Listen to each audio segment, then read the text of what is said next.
Welcome to the 707, a weekly half-hour program produced by KRCB, a service of NorCal Public Media.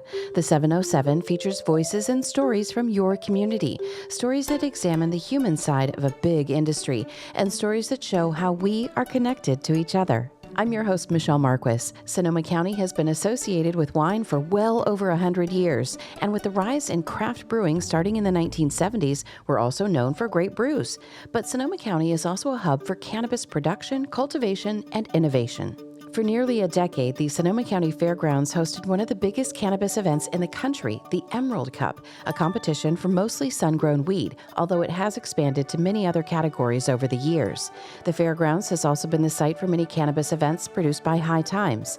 In 2018, a cannabis business-to-business expo called Hall of Flowers started at the Fairgrounds in Santa Rosa. It's a B2B trade show for licensed cannabis brands and licensed cannabis retailers to connect. That's really what it is. It's become like this much bigger brand and this like globally recognized event and all this stuff, which is awesome. But, it's really just a trade show. We just try to make it not boring.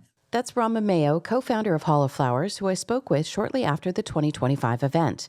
While an event like the Hall of Flowers Cannabis Expo now boasts shows from coast to coast with high rollers in attendance, they established the idea here at the edge of the Emerald Triangle of three counties, Humboldt, Trinity, and Mendocino. Sonoma County is a place where underground cannabis culture kept the industry going during decades of prohibition. The annual Hall of Flowers event is also a place to get a feel for the direction of the industry. Just after the event in September, the California Senate and Assembly agreed to lower taxation on the industry from 19% back to 15%. I asked Mayo if he thinks that politicians understand the pressure that California's cannabis industry is in right now. No, why they don't even care. Really, in the grand scheme of what they're caring about and unless they have involvement financially, they probably don't care, unfortunately. That's, again, I grew up very punk rock, so, I don't trust those in charge a lot of the times, it's already, I think if they did really care, it wouldn't even be where it is at the moment, so it's already still way overtaxed. That's not a sentiment shared by all, especially groups who benefit from cannabis taxation. Brands I spoke with at Hall of Flowers also mentioned compliance checks, licensing fees, and the ongoing strength of the non-legal market as pressures to those who are working within the legal cannabis industry. In addition to these issues within California's legal cannabis market, there's also pressure from the 2018 Farm Bill that went into effect in 2019, allowing for hemp-derived products, some of which are very intoxicating, that can be sold across the country. These brands can basically ship their products over state lines based on the test results, and people will call it a loophole. I think that's a bad word to use for it. It's not. It's the law. It's black and white. In there. I don't think they're going to change it. I think they'll renew it. Maybe they won't, but I think they will. The 2018 Farm Bill has been extended multiple times, but it's usually updated every 5 years. The federal government late last year said it would ban hemp THC products, which would significantly disrupt that industry. But in recent days, there have been new bill proposals to delay the federal hemp THC ban until 2028. On top of all of the change in the industry is the executive order issued by President Trump in December directing federal agencies to fast-track the reclassification of cannabis from Schedule 1 of the Controlled Substances Act to the less restrictive Schedule 3. Schedule 1 drugs include things like heroin and are considered to have no medical use. Mayo says reclassifying cannabis now could be a double-edged sword and certainly create more chaos. I jokingly say keep cannabis illegal, and people think it's fun, but I think that for the business side of it, it would be better if that was the case, for a lot of people. Of course, people in jail for it is really messed up, so we should change it immediately. I think a rescheduling, I'm not sure when they're coming, if not for a long time, but like a rescheduling to me would just be like big pharma coming in and owning it pretty easily, unfortunately. And I do think it is medicine, so I can understand their side of it. And then descheduling would really be the only thing that would give any of these operators and us an opportunity to have a real business. I talked to some friends and they're like, yeah, we'll just become pharmacists, the ones that own dispensaries. And that's okay, maybe, if that can happen. I don't even know if it can. It seems like harder than just saying that. But the brands will be, I would think, decimated by this. It'd be very, very hard for the brands to adopt that. The promise of California's Prop 64, which legalized adult use in the state, included provisions to dismiss or resentence prior cannabis convictions. I asked Mayo about the disconnect of a flashy cannabis expo happening while there are still people in jail for weed. Yeah, it is a really tough thing to sort of rationalize, right? It's insane. That people Crazy. are either still in prison for this, Yeah. or that they have had so much taken from them that there's no way they can be on the same playing field with That's people right. who have this massive amount of money and were never touched by, That's right. being criminalized. Yeah. So Yeah. this is Yeah. really hard. Yeah, and it's like, and how can we be doing this stuff and sitting there selling weed and so open and all this stuff, and police walking through the show and be like, oh, that's cool. And then, meanwhile, like there's people that are still in jail for it. During the rest of today's episode, I speak with various people at the 2025 Hall of Flowers Business to Business event, from cannabis industry media professionals to small farmers like Tamara Kislak. She's a legacy grower, meaning she was working in cannabis prior to the passing of California's Prop 64 in 2016 that legalized adult use. Hall of Flowers has made a point of providing booth space for equity growers like Kislak, who have been the target of the war on drugs, those who face stiff penalties, including arrest and seizure of property. She hesitates to tell me about her experience with law enforcement. I don't know. Okay, so we were arrested with, I'm embarrassed to say, only 40 pounds. We were arrested without really probable cause. They took a bunch of our stuff. They came and raided the house that I was staying at. They come and raid the farm. They destroy all your stuff on your farm and then take pictures and say what horrible pigs you are and I can't believe people live like this after they've thrown everything on the floor. And they take that to your grand jury indictment as for the public. And then the county of Mendocino. So it ended up being in multiple counties because we were going to another county. But the farm's in Mendo. And so then Mendocino comes. So we were prosecuted in San Jose, whatever county that is. And then it went federal. They took federal. What is it when they take your stuff and make you buy it back? Asset forfeiture. There we go. Forfeiture. Asset forfeiture. Asset forfeiture. And so it's actually against my vehicle. I was in grad school at the time, and I'm terrified. I've got all my stuff in my car. I'm living out of my car because I was waiting for them to come to my house, which they eventually did, and took all of our shopping lists and said that they were drug-related payo slips and stuff. Kislak talks about being part of the Equity Trade Network and the support she and other small businesses get by sharing resources and keeping each other up to date on rapidly changing laws and regulations. She tells me about Mendocino County's micro business license. I feel very, very strongly about this. It's something that all small farmers should be able to get. There are lots of challenges at the county level with building and planning, which I fully understand. You need to make sure that people are safe, that you're not bothering your neighbors. But Mendocino County has this great opportunity to do, just like if you have a hair salon or a garage in your house. Basically, you run a business out of your house, and they have that opportunity to do cannabis for micro business licenses. So for a small farmer, it's an amazing opportunity. So now when I get through everything with all the licensing, which might take a year, we will have cultivation, non-storefront retail. So you could go to a cannabis event and sell your own weed, which is huge. It sounds kind of like if you think here in Sonoma County, we have a lot of wineries, right? So we understand sort of the boutique winery model, right? That you can be successful.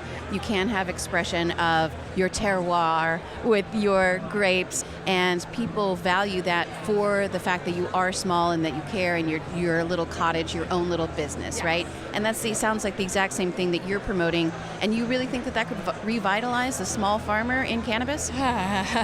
I think it could have done wonders 5 years ago. My hope would be that it can. I don't know. I'm gonna start crying if I said. Sorry. It's rough. Give me 1 second. Give me just a second. Lots of people are having to leave their homes lots of people who had years on their farms and an amazing community and like were the financial heart of the Emerald Triangle. Oh. Yeah, so I don't know if it could revitalize. I hope so. Let's say that. I hope so. It would have been nice 5 years ago. Life isn't fair. We're still here. All we can do is move forward. And the people that are left are people that love weed.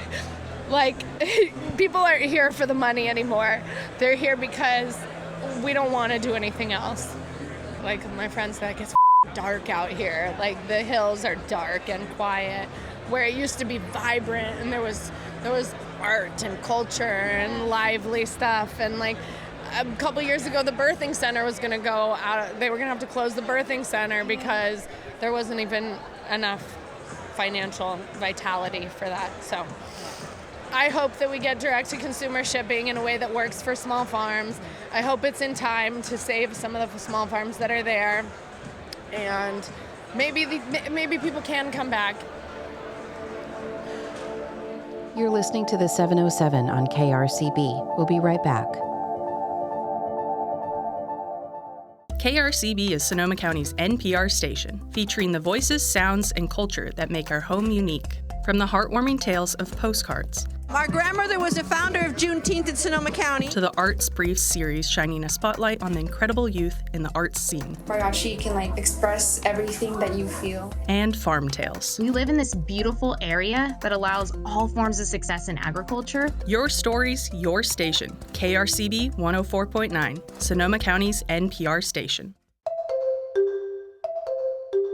Welcome back to the 707 on KRCB. I'm your host, Michelle Marques. Today we're exploring an event called Hall of Flowers, a cannabis business-to-business event hosted in Santa Rosa each year since 2018.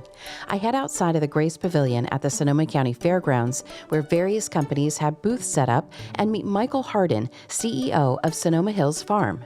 We're the first licensed legal cannabis grow in Sonoma County. We're outside of Petaluma in West Sonoma County, and we're also the first cannabis farm to be CCOF certified like organic.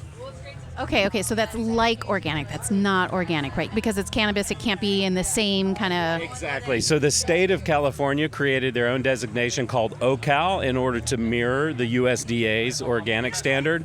And then other standardizing bodies like the CCOF, who certify organic for the USDA, they will certify for OCal. So we were the very first people to go through that. We're client 001 of the CCOF. That's a pretty cool distinction, right? Super fun, and we're started as a sun-grown farm. We are adding, our original permit is for greenhouse and indoor as well, all on a 1-acre plot. But we really wanted to lead with the regenerative farm. We have a beautiful vegetable garden. We grow a little bit of dry farmed hemp as well. So we really wanted to lead with that. In Sonoma County, we have had some conflicts between people who live out in rural areas. How is your relation with your neighbors? Yeah, well, cannabis is the new Sonoma aroma, and we are our neighbors, so our team and us live nearby out in West County. I'd say the real traditional farmers are very understanding. There's a few city folks who crept into real farmland out in the large ag zone and maybe get their feathers ruffled, but true farmers, we're next to dairies, we're next to duck farms, we're next to big ag, where the county really wants to see agricultural growth, and cannabis is one of the, it's a low footprint on the environment. We don't use a lot of water. We generate a lot of economic return. And so when you see all of that, especially as wine sales decline, you can really see the need for diversity among the ag zones. And so I think Sonoma County, now that they see the path forward, and I think you'll continue to see us grow. How is the industry doing in terms of cannabis grows in Sonoma County? Oh, it's been a little bit rough, if you want to know the truth. We started with probably over 1,000 grows, and now we're maybe down to about 9. I ask what his company has done to stay afloat in an industry that has been difficult for so many. Number one, our team all gave up their legacy grows years ago in other counties, and we came together on this project as a new project specifically designed to follow the rules and guidelines of the county. So rather than trying to grandfather an old project or old land that didn't quite fit the bill, so I think from day one we looked at the rules, we assumed they would expand by a couple times over, and then we set that to grow to that standard. So. But the fact that we were there, we got in early. It's one of the few times where getting in early helps. And we've been able to maintain. It isn't easy, but we continue to develop the property to put more back into the land than we take out. And so, we're excited. We've been able to do some exciting collabs with partners in the Bay Area food scene. Lazy Bear is a 2 Michelin star restaurant in San Francisco. We were able to develop a strain with them. Same thing with Secret Breakfast, which is a Humphrey Slocum, a local Bay Area ice cream institution. Very chef-driven. We were able to create an ice cream flavored strain for them called Secret Breakfast. It's actually a blend. And then they in turn created an ice cream flavor in honor of one of our signature strains, Pink Cheeses. So we've been able to have some fun things like that have kept us going, kept us, at the top of minds of bud tenders and dispensary people.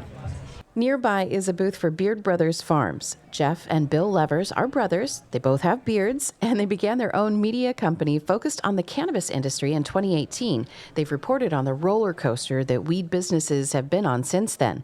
Jeff says they also got involved in justice in the industry. Bill is CEO, and I'm COO of Freedom Grow, a nonviolent cannabis prisoner or advocacy organization. We've been involved with them for about a decade and just took over into leadership roles during the last year. The stage you're referring to was the Edwin Rubis stage that we had last year. Edwin's serving currently 28 years of a 40-year sentence for nonviolent cannabis. He was caught with no weed, no guns, no money. It was all on the hearsay testimony of co-conspirators and the federal government that he got a 40-year sentence.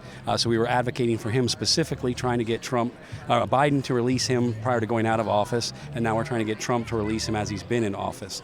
So we always are focused on the medical aspect of cannabis, the benefits of the plant, and the advocacy side as well, because none of us would be here without all of these trailblazers who came before us, who are doing these sentences for the things that we're all freely doing here at Hall of Flowers today. How are we doing in terms of progress of getting people out of prison? Is that happening? Well, unfortunately, it seems like it never really happens till the end of each administration, which is why we went very hard on the Biden administration in the last year. There's been some good moves by the Trump administration. They brought in Alice, who herself had a long drug charge that got out, so she's now the pardon czar. Although since that action, we haven't seen a whole lot. So I'm hoping they're working behind the scenes. I think that any administration moving forward can agree that nonviolent cannabis charges that are 10, 15, 20, 30 years old, they need to be looked at, and these guys need to be let loose on the fact that what they've done now would have much less of a time frame. So a 40-year sentence 30 years ago probably would have been about a 5-year sentence today. And so we need to take that into account and let these guys out. All right, what about the topic of rescheduling or deregulation? Well, we are definitely firmly in the deschedule camp. The reschedule to Schedule 3 would just create a new set of problems. It would cause all of us operators that have jumped through the hoops that it's been for the last 2 decades, and as legalization has happened in each state, to have an entirely new set of rules to have to follow. And the reality is the heavily capitalized people are going to be the ones that are going to be able to benefit in that situation, which says nothing about any of our ability to get a federal drug license like a pharmacy would be able to move product at a Schedule 3 level. Would that solve a lot of these problems? Well, that's a good question. I don't know the answer to that. I don't know if it's going to solve that, because if we deschedule and it gets treated more like an alcohol model with like state distributors but federal availability to financing and trafficking between states, we would probably still have all those things in place, but there would be much more. The advantage for California, if we could take California cannabis and put it in other states, is massive. Right? That's actually what has killed California cannabis in the last 6 to 8 years, is the fact that it can't legally go to another state. If you don't think people in Idaho would buy a Northern California sun-grown pot, you're crazy. So if they just get that open, California still has a chance of saving the people that are left. All those taxes, because those so if we went to more of a distribution model where it's descheduled, you would still have all of your state things just like alcohol. But now the difference is alcohol's taxes and such are so much lower that they have profit, that they're able to lobby and they're able to change from a local to a state and a federal level how they are regulated. So far, cannabis hasn't had that. We've just had to go along with whatever politicians decided was a fair amount for them to skim off the top to fix potholes and libraries. And I'm not against any of that, but cannabis doesn't need to fix all the state income shortcomings. I was going to say it's a lose scenario. The consumers lose because the price is higher on them and they're more likely to turn away and back to the traditional market as opposed to the regulated market. It's a lose for the businesses because it tightens your margins that were already razor thin to begin with. And then it's a lose for the state because they're going to end up getting less tax revenue from an increased rate. They don't understand that by lowering the taxes, they bring more people into the regulated system, giving them larger amounts of tax for the state to do the program. It'll be interesting to see what happens at Hall of Flowers this year and how much things will change in the months ahead. I'm your host and producer of this program, Michelle Marques. Podcasts are available at krcb.org/the707. Email topic and guest suggestions to the707@krcb.org. This show is a service of NorCal Public Media. Our president and CEO is Darren Lachelle.